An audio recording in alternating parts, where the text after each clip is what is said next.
Good evening, everybody, and it's an honor to be invited by Indian University to talk about a very powerful subject, which I think is so important because whether you like it or you don't like it, everybody sitting out here may not realize that it is the power of our belief, unconscious and conscious, that pretty much decides our reality.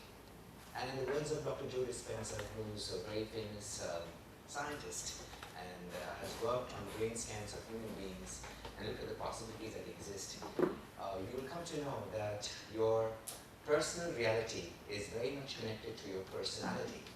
And your personality is very much nothing but a set of belief systems that you were given, and probably you check them out. Sometimes you've questioned them, and some have been continued to kind of just be the underlying operating systems on which your entire life is based. Now, some of us are driven by certain personalities where we are very aggressive and rebellious, and even though when we were children we were told certain things by our parents and our teachers, we will probably be very tempted to check the veracity of that belief system. We might, if you're rebellious in nature, we might even say, I don't believe in this system and I don't agree with it. And sometimes, if you are more pliable, more obedient, there'll be a chance that you will say, yes sir, yes ma'am, and not question it, because, questioning it means changing, a belief system, and it's not always easy to change a belief, even though it may not be working for us.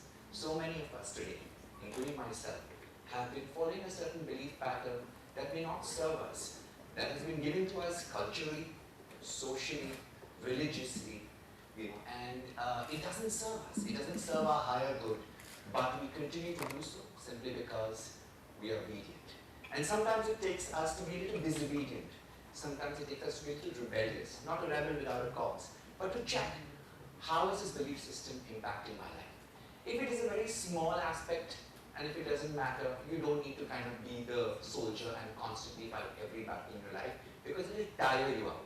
But certain battles are worth fighting. And that is why each of us should go and find out if this belief system is really impacting my life in a certain way, and if it is not, then maybe I can let go and fight the battles that I really want to fight. So it is not about questioning every belief, because then it becomes very tiring. Imagining questioning everything, it can be a little tiring. But there can be certain belief systems that are really impacting your life in a very visible way. Maybe it's psychological, maybe it's emotional, maybe it's financial, maybe it's the way you see yourself, and it can really impact your relationships. And that's when it's important to question your belief and ask whether it's serving me or not.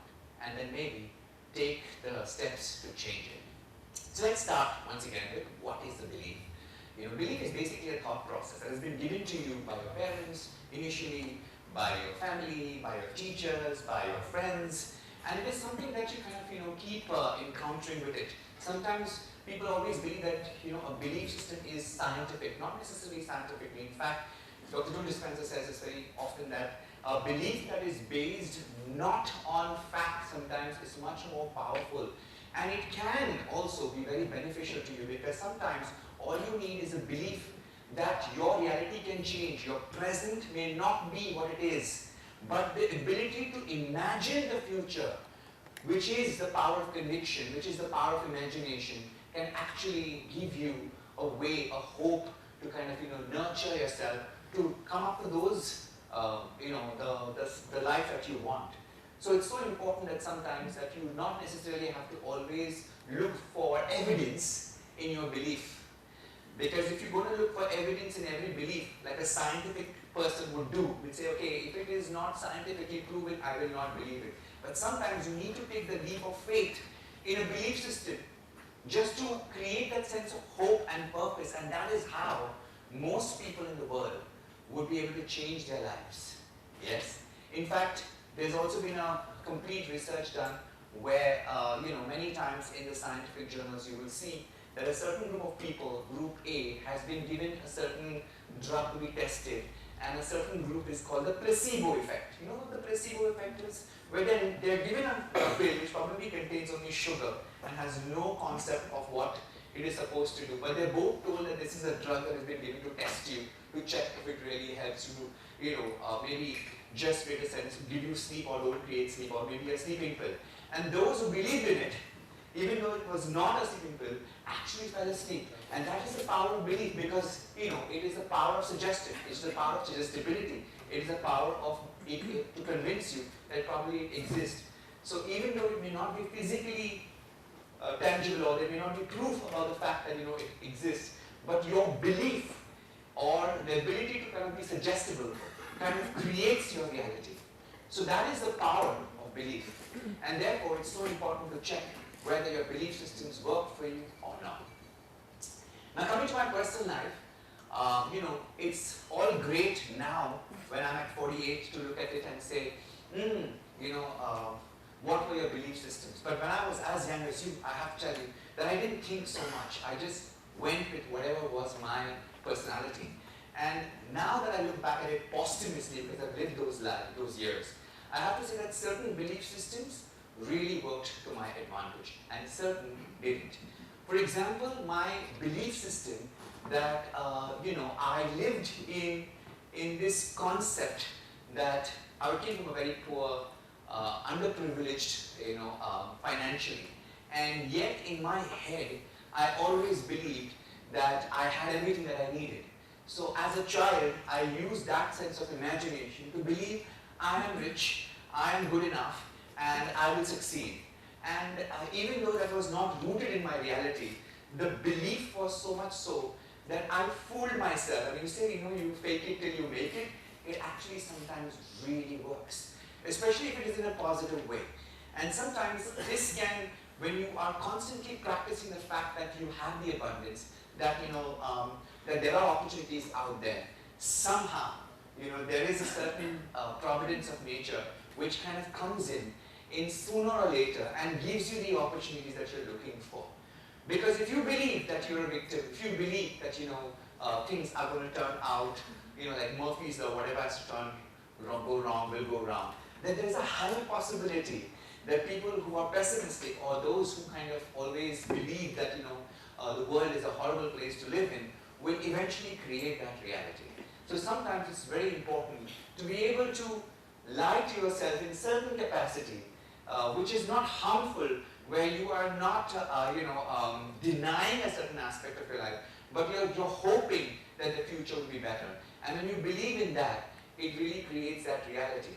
And that is exactly what had happened to me. When I used to be in college, I used to always dream that I'm already, I'm on the red carpet. I have people watching me.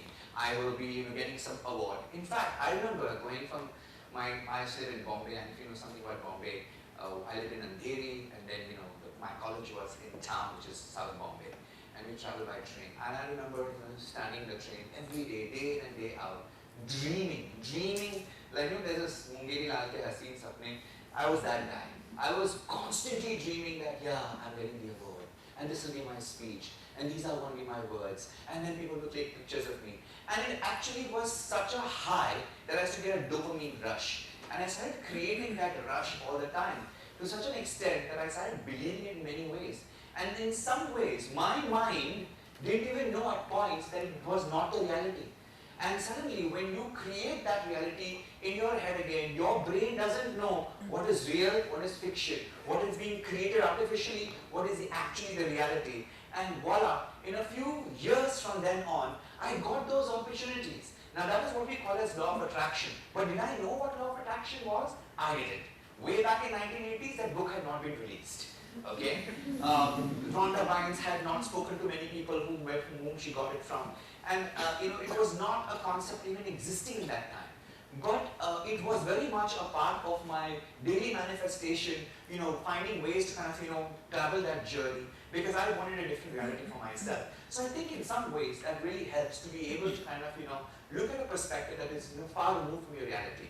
In fact, many times people say, sharing is caring and believing, but sometimes oversharing and reiterating your misery can in fact make you feel more miserable. But I always believe that there's a healthy line between sharing and oversharing, because oversharing can create that same reality again. And even if you're not ill, you suddenly start to recreate those memories, and suddenly your body doesn't realize that when you're recreating those memories, you are slowly becoming physically ill again. Not because you were ill, but because you created that memory, and that memory now, your brain doesn't know what is real and what is unreal, what is being told or what is factual, and it starts to recreate that in your system. Because that is what you are, replaying in your mind.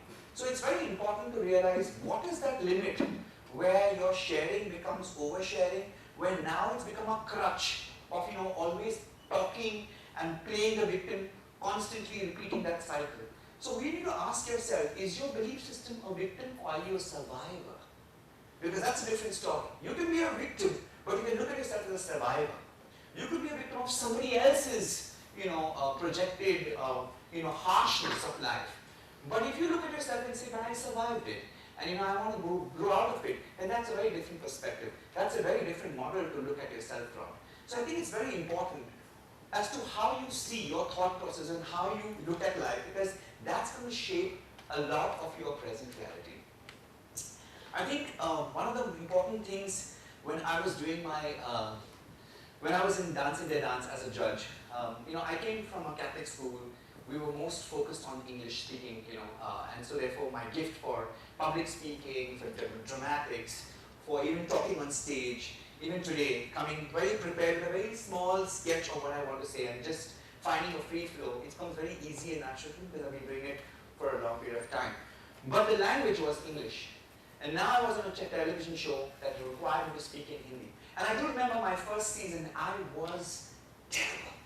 I was terrible, not as a choreographer. That I knew that I was very good at. And I knew what I was getting into because that was my skill that I had worked for many years. So I was confident about that.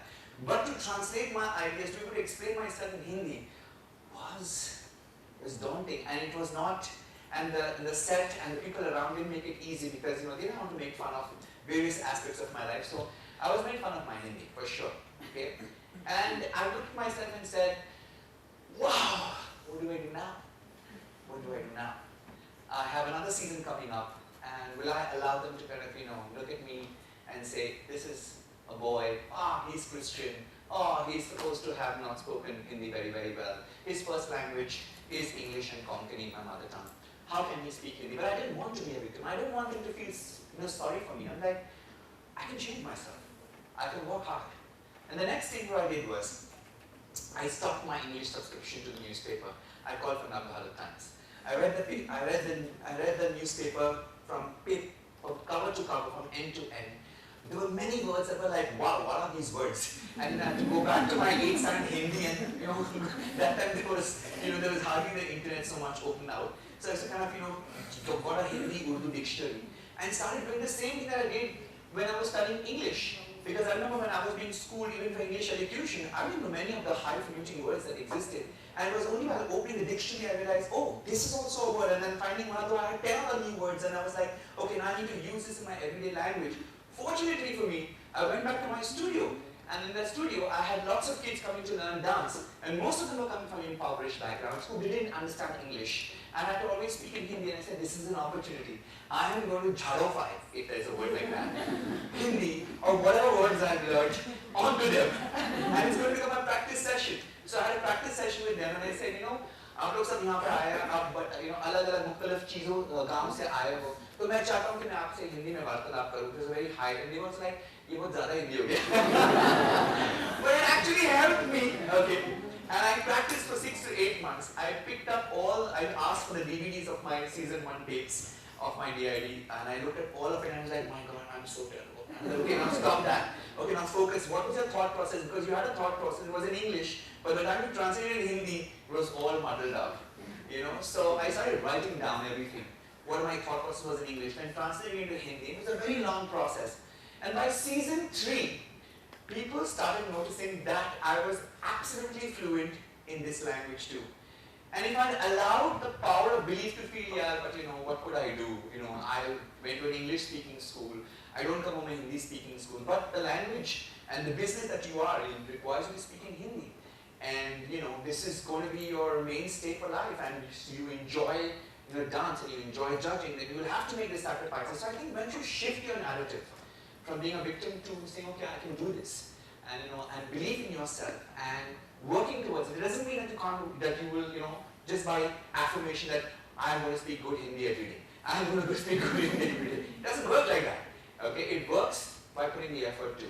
So when you put the effort into it, you slowly realize that, oh, you're very closer. You're much closer to the process of getting there. And today, very funnily, a lot of my co-judges who actually speak great Hindi will look at me and says, what is that word in Hindi? And what is the word to explain this dance technique?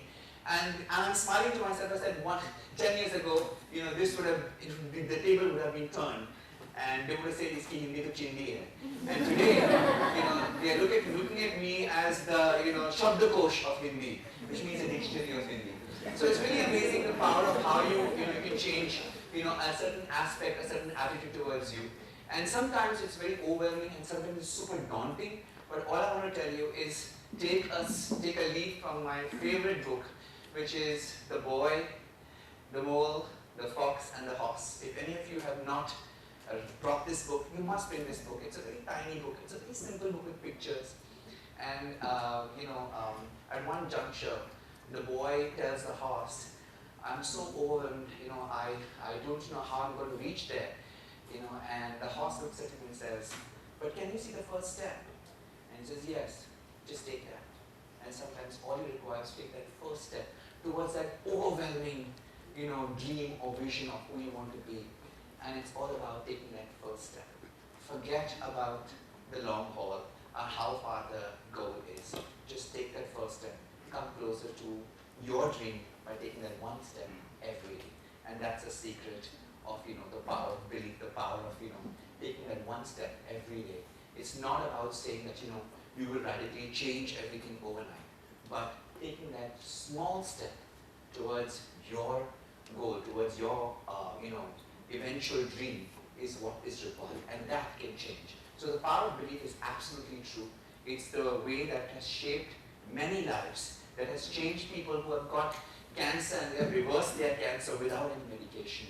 And that is not to say that they should not take medication, but I'm just saying the power of belief was told by certain people who had accidents and they said they were never able to walk, and they did, and they do. It is just the concept of the power and the vision and the conviction and the work that they put in day out and has changed their lives. So it is true. The question is, what are you willing to change? What is the price you're willing to pay for the power of belief and to change the systems that you already exist within you? Because change is not easy. But if you try and take that step every day, it will be possible. With that, thank you very much.